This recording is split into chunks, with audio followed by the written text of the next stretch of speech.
ከኃጢአት በስተቀር በነገር ሁሉ የተፈተነ ስለሆነ አንደርስታንድ ያደርጋል፣ ይረዳሻል። የዚህን ምድር ኑሮ አይቶታል።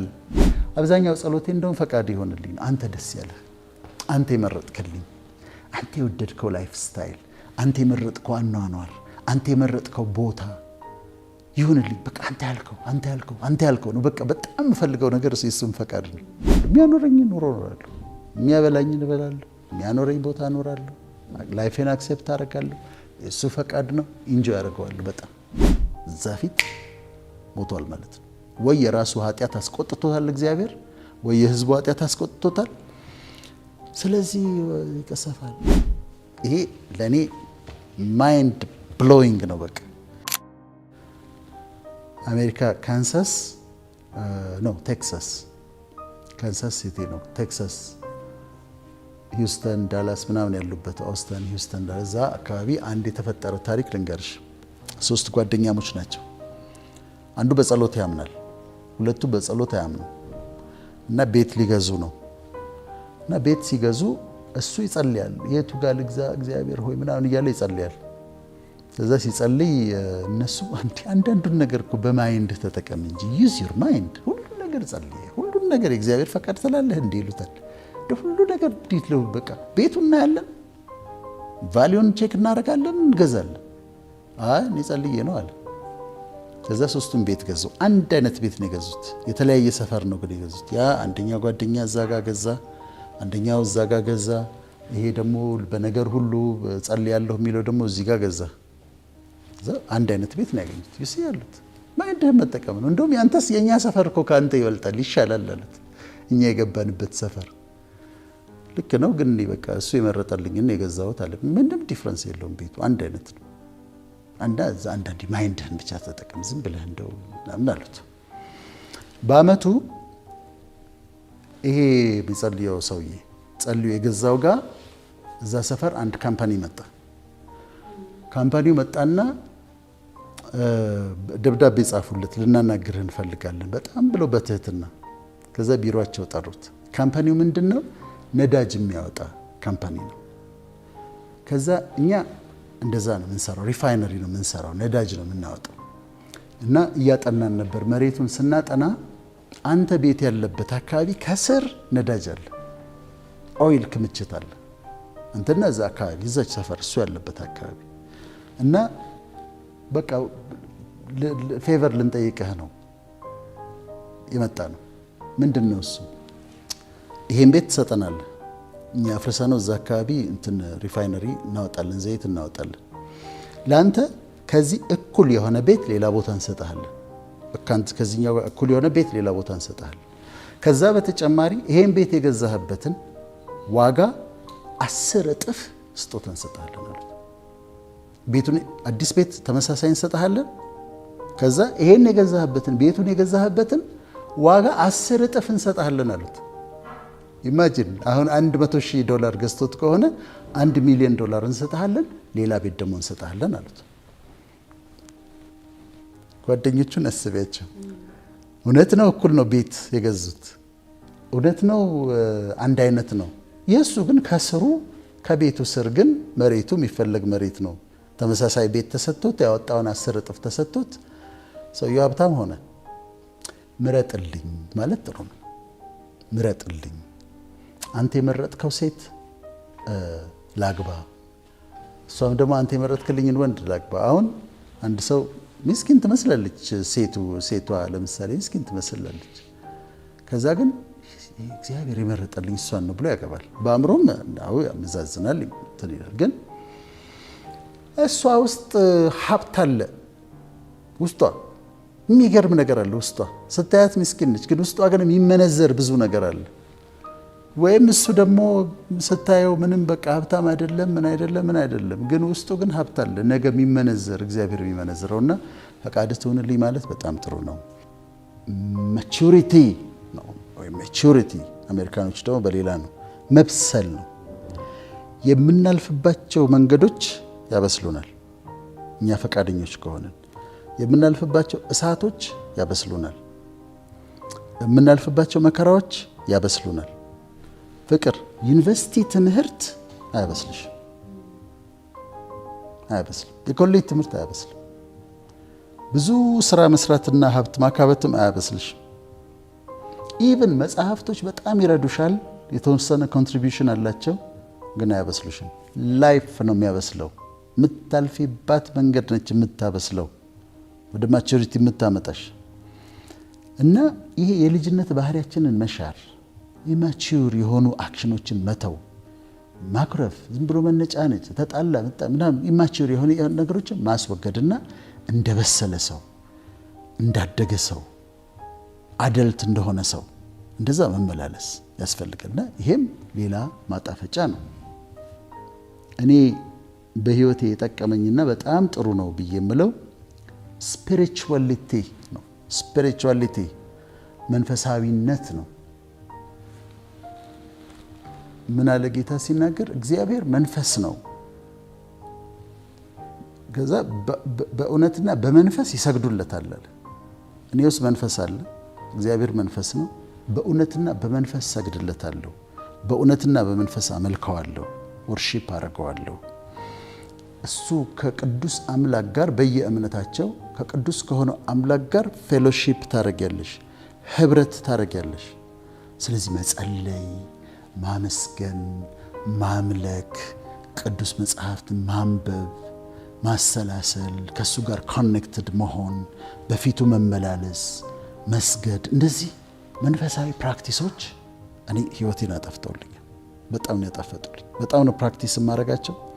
መጸለይ እወዳለሁ፣ ማምለክ እወዳለሁ፣ ማመስገን እወዳለሁ፣ መስገድ እወዳለሁ። እነዚህ በጣም ነው ህይወቴን ያጣፍጡልኝ። ከዛ ይሄንን ካረክሽ በኋላ ደግሞ እንደሱ ፈቃድ መኖር የኔ ምኞት እንደሆነ ንገርሽ። ነገ በቀሪው ዘመን ምን ትፈልጋለህ ብትይ፣ እግዚአብሔር የፈቀደው ቦታ መኖር እፈልጋለሁ። እግዚአብሔር የሚያኖረኝ ቦታ መኖር እፈልጋለሁ። እሱ የሚፈልገውን ነገር ማድረግ እፈልጋለሁ። እሱ እንደሚፈልገው መኖር እፈልጋለሁ። በጣም ለፈቃዱ ፍቅር አለኝ። በጣም በቃ እኔ አብዛኛው ጸሎቴ እንደውም ፈቃድ ይሆንልኝ፣ አንተ ደስ ያለህ፣ አንተ የመረጥክልኝ፣ አንተ የወደድከው ላይፍ ስታይል፣ አንተ የመረጥከው አኗኗር፣ አንተ የመረጥከው ቦታ ይሁንልኝ። በቃ አንተ ያልከው ነው። በቃ በጣም የምፈልገው ነገር እሱም ፈቃድ ነው እና በዛ አምናለሁ። ከዛ ሲሆን ፈቃዱ ነው ብዬ እስማማለሁ። የሚያኖረኝ ኑሮ እኖራለሁ፣ የሚያበላኝ እበላለሁ፣ የሚያኖረኝ ቦታ እኖራለሁ፣ ላይፌን አክሴፕት አደርጋለሁ። እሱ ፈቃድ ነው፣ ኢንጆይ አደርገዋለሁ በጣም። ከዛ ደግሞ ፈቃዱን ለመለየት ትሞክሪያለሽ። አንድ ነገር ልታደርጊ ስትሞክሪ ትጠይቂዋለሽ። ምንድነው? እንዲህ ላድርግ ወይ አላድርግ ወይ ብለሽ ደግሞ ትጠይቂያለሽ። በጣም ኢንትረስቲንግ የሆኑ ነገሮች ነበሩ። የድሮ እስራኤል ህዝብ ጋር ካህናቶቹ ጋር ሊቀ ካህኑ ጋር ያለ ሁለት እንደ ጠጠር ነገሮች አሉ፣ የሚያምሩ ከከበረ ድንጋይ የሚሰሩ ኡሪም እና ቱሚም ይባላሉ። በጣም ፋሲኔት የሚያደርጉኝ ናቸው። እነ ድሮ አጥንቻቸዋለሁ። ኡሪም እና ቱሚም ካህኑ ጋር ነው ያለው፣ ሊቀ ካህኑ ጋር እና ሊቀ ካህኑ አሁን ንጉሱ ለምሳሌ ዳዊት ወደ ጦርነት መውጣት ከፈለገ ልውጣ ወይስ አልውጣ ብሎ ካህኑ ጋር መጥቶ ይጠይቃል። ከዛ ካህኑ በኡሪምና በቱሚም ይጠይቅለታል፣ ፈቃዱን ይጠይቅለታል ይላል። እዚህ ጋር በጣም ኢንትረስቲንግ እንትን አለ። በኃይል የምወደው አንድ 3 ደቂቃ ላወራልሽ። ሊቀ ካህኑ አለባበሱ ስፔሲፋይ ተደርጓል። ከላይ ከእግዚአብሔር ነው የታዘዘው፣ ለሙሴ ነው የተነገረው፣ ለአሮን ነበር የመጀመሪያው ሊቀ ካህንና እንዴት እንደሚለብስ ኤፉዱ እንዴት እንደሚሰራ ሐምራዊ፣ ሰማያዊ፣ ቀይ፣ ወርቅ እንዴት እንደሚፈተል ልብሱ ምናምን ትእዛዝ ሰጥቷል። ከዛ ጥምጥሙ እንዴት እንደሚሰራ ተነግሮታል። ጥምጥሙ ይደረግና ግንባሩ ላይ በቅጠል መልክ የምትሰራ ወርቅ አለች እና ላይዋ ላይ ቅድስና ለእግዚአብሔር ተብላ ትጻፋለች። አሳውሻለሽ አይደል? ቅድስና ለእግዚአብሔር ተብሎ ይጻፍባታል። እዚህ ደረቱ ላይ 12ቱን የእስራኤል ነገዶች የሚወክሉ የከበሩ ድንጋዮች አሉ፣ በተርታ የተቀመጡ ያስፔድ፣ መረገድ፣ ቤርሌ እንዲህ የሚባሉ አልማዝ ራስን ይጨምራል። 12 ድንጋዮች አሉ። እሱ አለ። ከዛ ከስሩ ሌላው አለባበሱ እንዳለ ሆኖ ከስሩ የወርቅ ደውሎች አሉ፣ ወይም የወርቅ ሻኩራዎች ይባላሉ። እና ደውሎች ናቸው፣ ከወርቅ ነው የሚሰሩት። ቀሚሱ ጫፍ ላይ የተንጠለጠሉ፣ ዙሪያውን የተንጠለጠሉ ሮማኖች አሉ። ከዛ ደግሞ የወርቅ ደውሎች አሉ። ካህኑ ሲሄድ ድምፅ አለው፣ ሚውዚክ ነገር አለው። እነሱ ይገጫጫሉ። እነሱ እየተገጫጩ ልብሱ ጫፍ ላይ ያሉት ነገር እየተገጫጩ ሚውዚክ ይፈጥራሉ፣ ድምፅ አለው። ግን ጥቅሙን መሰለሽ ሊቀ ካህኑ በዓመት አንድ ጊዜ ወደ ቅድስተ ቅዱሳኑ ይገባል። በዓመት አንድ ጊዜ። አሁን የውጭው አለ። አሁን ታበርናክል መገናኛው ድንኩን ላይ ያሉ ውጪ ሌላ ሰው የሚገባበት አለ። መካከለኛው ካህናቶቹ የሚገቡበት አለ። ውስጥ ግን ቅድስተ ቅዱሳን አለ። ሆሊ ኦፍ ሆሊስ የሚባለው ቅድስተ ቅዱሳን አለ። እዛ ውስጥ ያለው ምንድነው? የቃል ኪዳን ታቦቱ አለ። ቃል ኪዳን ታቦቱ አለ። የወርቅ ማዕጠንት አለ። የወርቅ ዕጣን ማጠኛ አለ። ማዕጠንት አለ። ቃል ኪዳን ታቦት ውስጥ 2 ጽላቶች አሉ። በዛ ጊዜ ታበርናክል ውስጥ የለመለመችው የአሮን በትር አለች፣ እዛ ጋር አለች እና ቅድስተ ቅዱሳኑ አለ። ማንም መግባት አይችልም። ቃል ኪዳን ታቦቱ ያለበት ቦታ ነው። ሊቀ ካህኑ ግን በዓመት አንድ ጊዜ ይገባል። በዓመት አንድ ጊዜ ሲገባ ደም ሳይፈስ ስርየት የለምና ደም ይዞ ነው የሚገባው። ደም ይዞ ይገባል። ከዛ ስለ ራሱ ኃጢአትና ስለ ሕዝቡ ኃጢአት ንስሐ ይገባል፣ ያስተሰርያል። አሁን ሊቀ ካህኑ ገባ። ሲገባ ልክ አይሁዶች የራሳቸው ጽሑፎች አሉ። ታልሙድ ነው። ልክ እንደ ለሙስሊሞች ቁርአን፣ ለክርስቲያኖች መጽሐፍ ቅዱስ፣ የነሱ ደግሞ ታልሙድ ነው። ልክ ሙስሊሞች ከቁርአን ተጨማሪ ሐዲስ እንዳሏቸው፣ ክርስትና ደግሞ የተወሰኑት የራሳቸው ተጨማሪ ጽሑፍ እንዳላቸው፣ ከታልሙድ ደግሞ ተጨማሪ ያላቸው ጁዳይዝም እና እዛ ላይ ያለን የተጻፈና ተቀባይነት ያለው ነው። ይሄ ሊቀ ካህን ሊያስተሰሪ ሲገባ ምን ይደረጋል? አንድ እግሩ ላይ ገመድ ይታሰራል። ገመድ ይታሰራል አንድ እግሩ ላይ። ከዛ ይገባል። ገመዱ የሚታሰረው ምንድን ነው? ሊቀ ካህኑ ገብቶ ቅድስተ ቅዱሳን ገብቶ ታቦቱ ፊት ሲቆም የእግዚአብሔር ቁጣ ከነደደ ይቀሰፋል። ይቀሰፋል። ከተቀሰፈ ደግሞ ማውጣት ስለማይቻል ማንም ገብቶ ከቅድስተ ቅዱሳን ውስጥ የእሱን አስከሬን ማውጣት ስለማይቻል እግሩ ይታሰራል። ተጎትቶ ነው የሚወጣው። እንዴት እኮ የሚያስፈራ ነበር እኮ! በጣም ነው እኮ የሚያስፈራ። የብሉይ ኪዳን በጣም ከባድ ነው። ስለዚህ ሊቀ ካህኑ ደሙን ይዞ ይገባል። እግሩን ታስሮ ነው የገባው። አንድ እግሩ ላይ ገመድ አለ። ይገባል። እየፈራ ነው የሚገባው። ሊያስተሰርል ነው የሚገባው። ደም ይዞ ይገባል። ከዛ ይቆማል፣ ይጸልያል። እዛ ያስተሰርያል የሕዝቡን ኃጢአት። እዚህ ላይ 12ቱ የከበሩ ድንጋዮች አሉ፣ ሪፕሬዘንት ያደርጋሉ። ከዛ የሕዝቡን ኃጢአት ይናዘዛል፣ የራሱን ኃጢአት ይናዘዛል። አሁን ውጭ ያሉት ምን ይሰማሉ መሰለሽ? ቀሚሱ ላይ ጫፍ ላይ የታሰሩት የወርቅ ደውሎች ድምጻቸው ይሰማል። ኮንቲኒየስሊ ስለሚንቀሳቀሱ የነሱ የሚፈጥሩትን ሚውዚክ ይሰማሉ፣ ድምጽ ይሰማል። ስለዚህ ሂዝ ኦኬ፣ ድምጹ እስካለ ድረስ ሂዝ ኦኬ ማለት ነው። ድምጹ ከጠፋ ግን ይደነግጣሉ። ጸጥ ካለ፣ ምክንያቱም እነዛ የሚንኳኳው የሚንሿሿው ጸጥ ካለ በጣም ይደነግጣሉ። አንድ ነገር ሆኖ ሊሆን ይችላል። ከዛ ጠብቀውት ለረጅም ጊዜ ጸጥ ካለ ሊቀ ካህኑ ተቀስፏል ማለት ነው። እዛ ፊት ሞቷል ማለት ነው። ወይ የራሱ ኃጢአት አስቆጥቶታል እግዚአብሔር፣ ወይ የሕዝቡ ኃጢአት አስቆጥቶታል። ስለዚህ ይቀሰፋል። በኋላ ሲቀሰፍ ማውጣት አይቻልም። በገመድ ተጎትቶ ነው የሚወጣው። እንደዚህ ነበር። ከዛ ስለ ኡሪም እና ቱሚም አወራለሁ ብዬ ነው እኮ እዚህ ውስጥ የገባሁት። በጣም የሚያስደስተኝ ለክርስቲያኖች፣ ይችኛዋ ለክርስቲያኖች ነው የምናገረው፣ ለክርስቲያኖች ነው የምናገረው። እና ጌታ ኢየሱስ መስቀል ላይ ሞታል አይደለም? ደሙን አፈሰሰ፣ አንጠፈጠፈ ደሙን። ከዛ ምንድን ነው የሚለው? ልክ እንደዚህ እንደ ሊቀ ካህኑ በሰማይ ባለው ቤተ መቅደስ የገዛ ደሙን ይዞ ገባ ይላል። ይሄ ለእኔ ማይንድ ብሎዊንግ ነው። በቃ የገዛ ደሙን ይዞ ገባ። ዋንስ ፎር ኦል ነው የሚለው። ለአንድ ጊዜ የገዛ ደሙን ይዞ ገባ። በገዛ ደሙ ገባ ወደ ውስጥ። ከዛ የበጉን መስዋዕት አስቀረ፣ የጥጃውን መስዋዕት አስቀረ፣ ያኛውን መስዋዕት አስቀረ። ምክንያቱም በገዛ ደሙ ነው የገባው። እንደ መልከ ጼዴቅ ስርዓት የዘላለም ካህናችን ሆነ። ሃይ ፕሪስት ሆነ። ሊቀ ካህናችን አሁን እሱ ነው። በክርስትና ምን ሆነ? ይሄ ነው ሊቀ ካህናችን ሆነ። የገባው ግን በገዛ ደሙ ነው። የራሱን ደም ይዞ ነው የገባው። ከኃጢአት በስተቀር በነገር ሁሉ የተፈተነ ስለሆነ እኔ ኢየሱስን የምወድበት ምክንያት አንዱ ይሄ ነው። ከኃጢአት በስተቀር በነገር ሁሉ የተፈተነ ስለሆነ አንደርስታንድ ያደርጋል፣ ይረዳሻል። የዚህን ምድር ኑሮ አይቶታል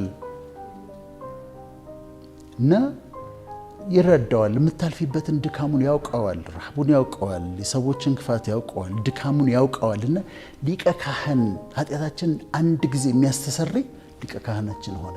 የገባው ግን በገዛ ደሙ ነው ይላል። ይሄ ፋሲኔቲንግ ነው። በጣም የምደነቅበት ነገር ነው። ከዛ አሁን ይራራልኛል፣ በድካሜ ይራራልኛል። አሁን ስደክም የማይፈርድብኝ ለዚህ ነው። ይሄ ምድር ከኃጢአት በስተቀር በኃጢአት አልተፈተነም። በሌላውን ግን አይቶታል፣ ስቃዩን አይቶታል፣ የምድርን ኑሮ እና ይሄ በጣም ያስገርመኛል። ከዛ ምን ይላል መሰለሽ? የኮርማዎችና የፍየሎች ደም በረከሱትም ላይ የተረጨ የጊደር አመድ ስጋን ለማንጻት የሚቀድሱ ከሆነ የኮርማዎችና የፍየሎች ደም በረከሱትም ላይ የተረጨ የጊደር አመድ ስጋን ለማንጻት የሚቀድሱ ከሆነ ነውር የሌለው ሆኖ በዘላለም መንፈስ ራሱን ለእግዚአብሔር ያቀረበ የክርስቶስ ደም ያው እግዚአብሔርን እናመልክ ዘንድ ሕሊናችን እንዴት ያነጻ ይላል። ይሄ አስገራሚ ነው። ዕብራውያን 9 ላይ ነው ያለው። ኮርማዎችና የፍየሎች ደም በረከሱትም ላይ የተረጨ የጊደር አመድ ስጋን ለማንጻት የሚቀድሱ ከሆነ እነዚያ ይቀድሱ ነበር። በብሉይ ኪዳን የጊደር ደም፣ የበግ ደም፣ የፍየል ደም ይቀድሱ ነበረ። የጊደር አመድ የሚባለው ጊደሯ ትቃጠልና አመዱ ይነሰነሳል። እነሱ ይቀድሱ ነበረ። እነሱ የሚቀድሱ ከሆነ ነውር የሌለው ሆኖ በዘላለም መንፈስ ራሱን ለእግዚአብሔር ያቀረበ የክርስቶስ ኢየሱስ ደም እንዴት ይልቅ እግዚአብሔርን ታመልኩ ዘንድ ከሞተ ስራ ሕሊናችሁን ያነጻ ይሆን ይላል። ኢትስ ቢዩቲፉል። በጣም ደስ የሚል ነው ለክርስቲያኖች። እኔ ደግሞ ክርስቲያን ስለሆንኩኝ በጣም ነው ደስ የሚለኝ እና ኢማጂን የማደርገው መሰለሽ ያ የሚያስፈራ ቦታ ቅድስተ ቅዱሳኑ ቃል ኪዳን ታቦት ያለበት የወርቅ ማዕጠንት ያለበት በዓመት አንድ ጊዜ ብቻ ሊቀ ካህኑ የሚገባበትን ቦታ እሱ ከራሱ የተንጠፈጠፈ ደም ይዞ ገባ እና ለዘላለም ሊቀ ካህናችን ሆነ። በድካማችን ሚራራልን ሆነ እና በጣም ደስ ይለኛል ይሄ። ስለዚህ አሁን ኡሪምና ቱሚምን ያነሳሁት ምንድነው? ፈቃዱን ማወቅ ስትፈልጊ እኔ አሁን ለምሳሌ የተለያዩ ነገሮችን ስናደርግ ፈቃዱን መጠየቅ አለብን ብዬ አምናለሁ። መንፈሳዊ ስፒሪቹዋሊቲን ከተቀበልን መጠየቅ አለብን። ፈቃድህ ነው ወይ ብሎ መጠየቅ አለብን። በሁሉም አቅጣጫ በሁሉም ህይወት። ከዛ አንድ ጊዜ ብለናል፣ ዕጣይን የምታጠና አንተ ነህ ይላል አይደለም? ስለዚህ ዕጣ እሱ እንዲያወጣልሽ ማድረግ። እነዚህ ማጣፈጫዎች ናቸው